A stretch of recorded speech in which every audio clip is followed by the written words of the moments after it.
तो हेलो साथियों, मैं आपका पंकज सर, मेरा channel concept of physics bye Pankaj sir. आइए इसमें हम लोग गोलीय दर्पण से संबंधित कुछ परिभाषाएं पढ़ लेते हैं। गोलीय दर्पण से संबंधित कैसा लिखा, संबंधित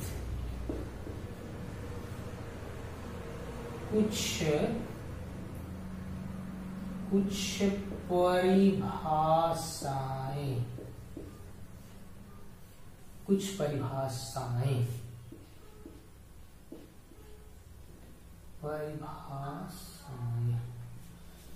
आइए इसमें हम लोग देखते हैं। पहले तो हम ये जाने कि गोलीय दर्पण कैसा होता है। गोलीय दर्पण का मतलब कि ऐसा कैसे, ऐसा हम लोग पूरा बना लेते हैं कि ये लगे कि हाँ ऐसा गोलीय दर्पण है। अगर इसके उभरे हुए भाग पर कलई की गई रहेगी तो इस दर्पण का नाम होगा क्या भाई? अवतल दर्पण। अवतल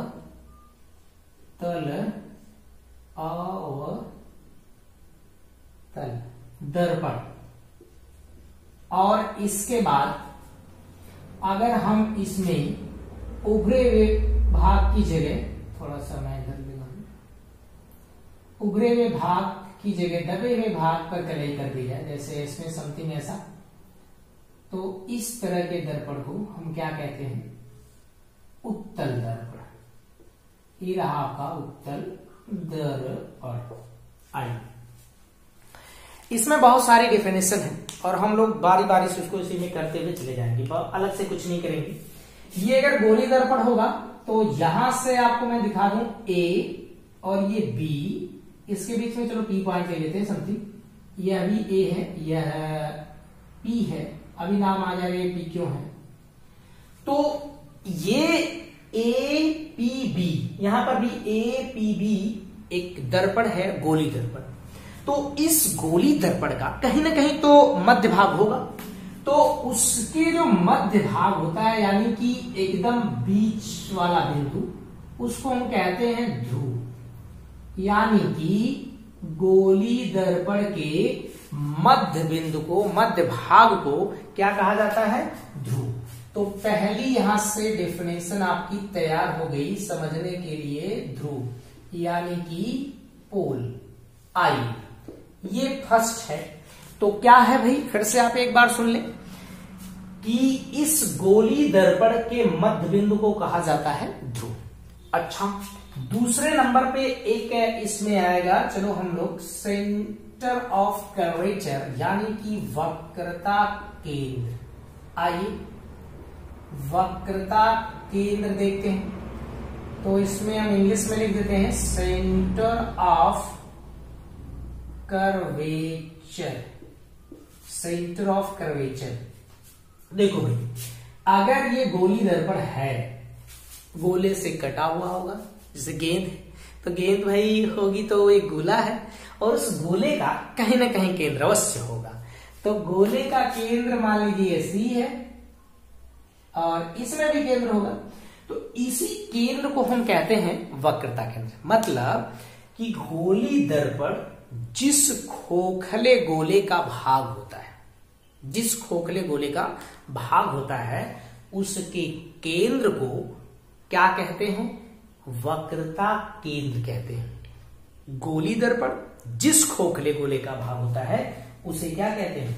वक्रता केंद्र। तो यहां से आपका मिल गया वक्रता केंद्र। ये भी हो गया क्या भाई? वक्रता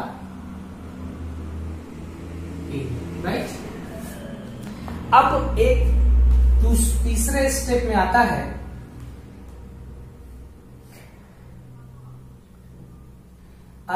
वक्रता त्रिज्या। वक्रता त्रिज्या ये centre of radius of curvature, radius of curvature. मतलब सोचो यार कि अगर ये गोला का ही बनाया गया होगा, गोले से ही बनाया गया होगा, तो बिना रेडियस यानी कि बिना त्रिज्या का कोई गोला तो संभव है नहीं। तो ये गोली दर्पण जिस खोखले गोले का भाग होता है उसकी त्रिज्या को यहां मैं लिखता हूं क्या भाई, गोलीय दर्पण जिस खोखले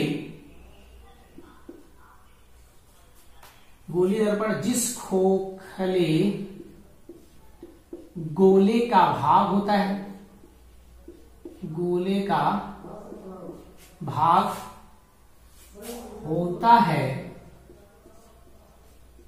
है उसे वक्रता, जिस खोखले गोले का भाग होता है उसकी त्रिज्या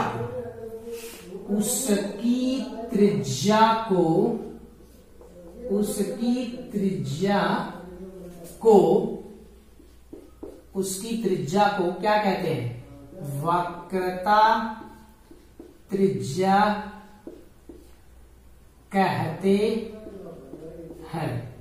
इसकी वक्रता त्रिज्या जो होगी जनाब, उसे हम लोग आर से प्रदर्शित करेंगे। हर जगह से हम लोग कैपिटल आर दिखा देंगे। ओके, और एक चीज और ध्यान दीजिएगा भाई, गोले की जो त्रिज्या होगी, चाहे आप यहां से मापिए तो भी त्रिज्या होगी, यहां मापिए तो भी त्रिज्या होगी, इधर मापिए तो भी त्रिज्या होगी। तो ये दूरी किसके किसके भी बीच के बराबर होती है, वक्रता केंद्र और ध्रुव के बीच की दूरी के भी बराबर होती है। तो यह त्रिज्या वक्रता केंद्र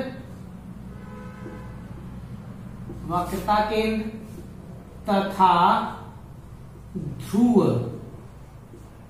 के बीच की, इसके बीच की दूरी के बराबर होता है। वाह वाह वाह, ऐसा भी होता है क्या? हाँ जी, यानी कि सीपी बराबर कितने के, आर के होता है। कुछ और भी इसमें डिफिनेशन बनने लायक है, जैसे एक वर्ड आएगा मुख्य अक्ष। तो आइए यहां लिख देते हैं मुख्य अक्ष, principal axis. Okay, principal axis, इसका नाम कुछ रख दो, चलो एक्स, इसका भी एक्स। ओके, अब एक ऐसी लाइन ढूंढनी है जो इसके वक्रता केंद्र और ध्रुव से होकर जाए। अब ऐसा नहीं कह सकते कि आप कहो कि भाई एक लाइन ये भी हम खींच दें इस तरह का है लाइन, एक ये तो नहीं मुख्य अक्ष होती है। मुख्य अक्ष का मतलब कि एक ऐसी रेखा जो इसके वक्रता केंद्र और ध्रुव से होकर जाती है, चाहे वो अवतल दर्पण हो चाहे फिर उत्तल दर्पण हो, दोनों के लिए। तो कैसी?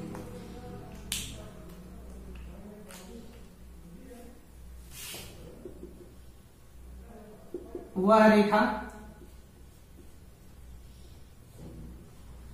जो किससे जाती भाई, किससे बताइए? वह रेखा जो वक्रता केंद्र तथा ध्रुव से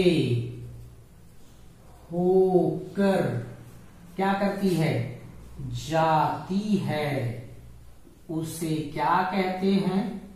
उसे मुख्य अक्ष कहते हैं। ओके, तो आपने इसमें 3 डिफिनेशन पढ़ा है, और जो अगला वीडियो होगा उसमें इसके अलावा और भी डिफिनेशन बनेगी। तो बड़ी वीडियो हो रही थी, इसलिए हमने सोचा कि कम से कम वीडियो हो, ताकि बच्चे आप पढ़ सको जल्दी से। वो बहुत बड़ी वीडियो हो जाती तो आप थोड़ा से ज्यादा नहीं पढ़ते हो तो